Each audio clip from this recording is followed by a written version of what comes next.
Now, I want to talk about car buying mistakes that people make, seniors and non seniors that make the mistakes. First one is not trusting your gut. Oh, if you're in a car dealership and things just don't feel right, get out of there. If you're driving a car and it doesn't feel right, get out of there. Don't feel pressured. Use good car dealerships. Good car dealerships like the Five Star family of dealerships here in Dallas Fort Worth. They will not pressure you. They will take all the time that they need to make sure that you are completely happy. So trust your gut.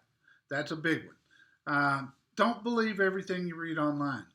You can get online and find information today on Google and other places, especially the forums where people who own a certain type of car get on there and post things. There's no way to verify this information, my friends. So don't take it as gospel just because it's on the internet. There's so much crap on the internet that you can't believe that's fabricated. There's no way to verify it. And I promise you this, I can go online right now and find something bad about every car that has ever been built.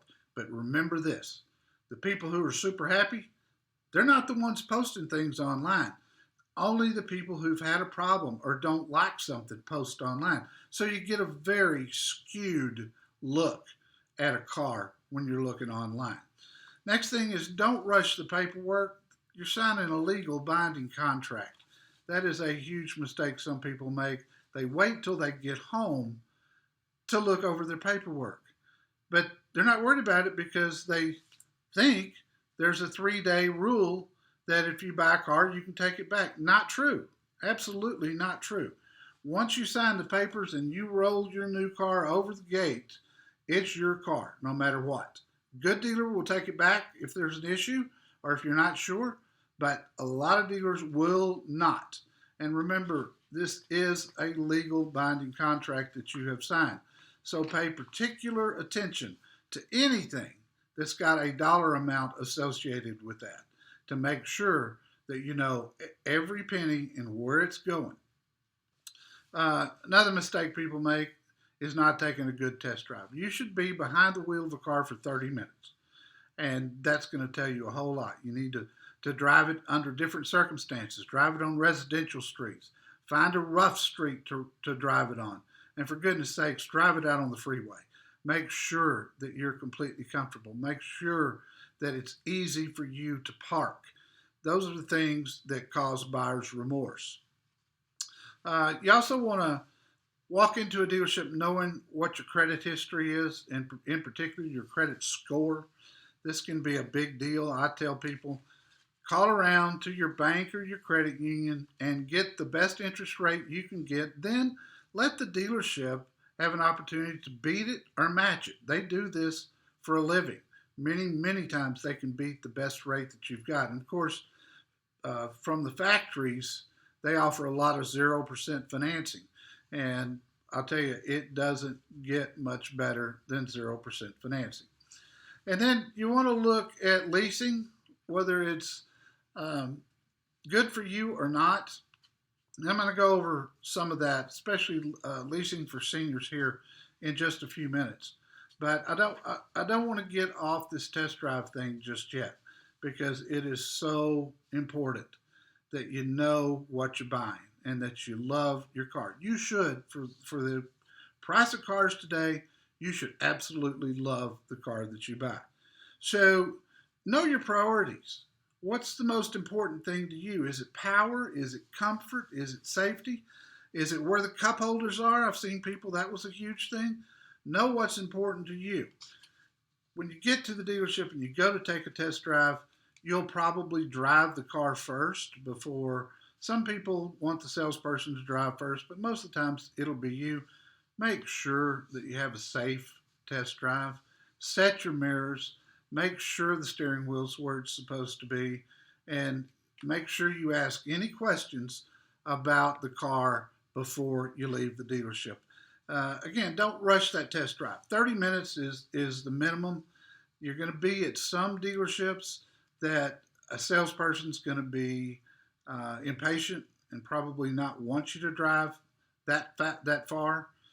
But that's a good sign that you're at the wrong dealership, and you don't. This is nothing that you want to rush.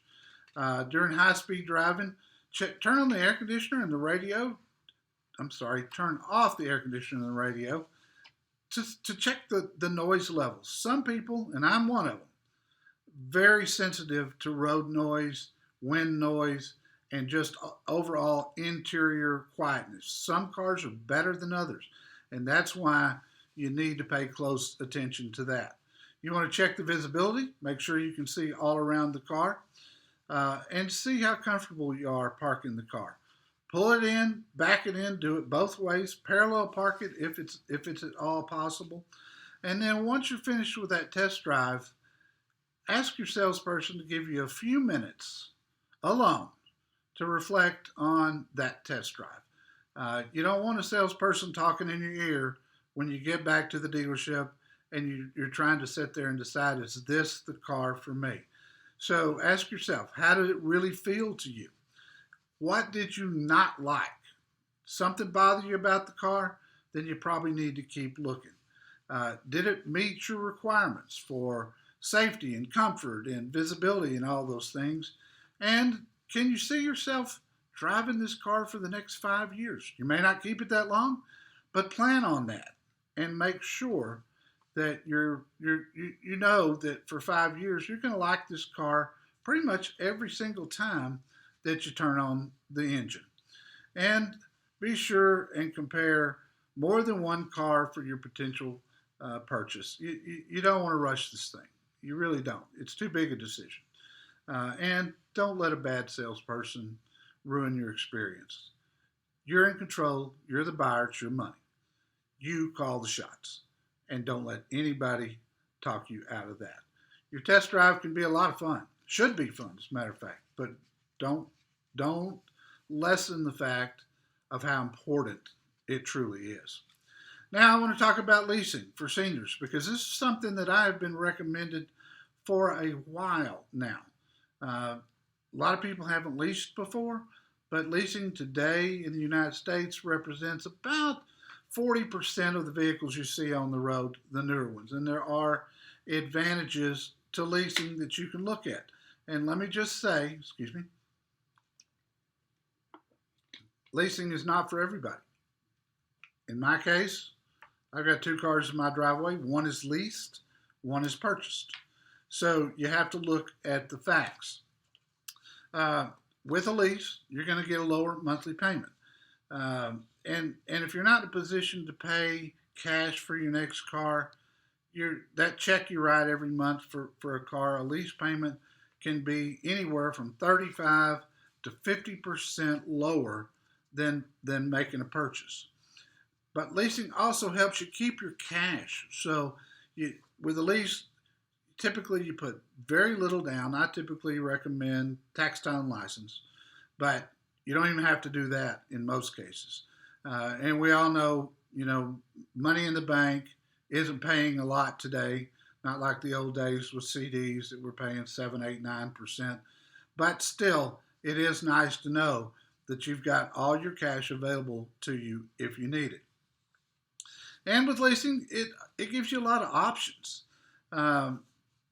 If you're at the end of the lease and you don't know what to do, your dealer can help you decide, or you can call my radio show and I'll help you decide. But typically, there is 3 things that can happen at the end of a lease. You can buy the car, and you know that amount the day that you start into the lease. So it's called the residual value. It's on your lease contract. That's the guaranteed amount that you can buy it for. So at the end of the lease, you want to find out what the car's worth and compare that to the residual. If there's equity, you get to keep it, and you can use it on your next lease. If there's not equity and you owe more on the car than the residual value, you simply hand them the keys and walk away. And I think, to me, that's one of the beautiful parts of a lease, because if you do a 3-year lease, at the end of 3 years, you cannot be upside down on the car. Or by upside down, I mean you can't owe more on it than the value. And so that's good. You'll also enjoy lower out-of-pocket expenses. Usually a 3-year lease at 36,000 miles a year, or you can go up to 45,000 miles a year. Usually in that span of time, you haven't done any repairs to the car because it's under warranty. You haven't bought a set of tires. You haven't done a timing chain. There's just no maintenance cost. You've done a few oil changes and you put gas in it. And really, that's it. And I like to see people, if your first leasing experience is a good one, get on a cycle of leasing where you do it every 3 years. And that keeps you in a new car every 3 years. And the reason for that is the latest, greatest safety features. I mean, they change every year. They come out with more things to keep you safe when you're behind the wheel. So if you're trading every 3 years, you've got the absolute latest and greatest things that come out on cars.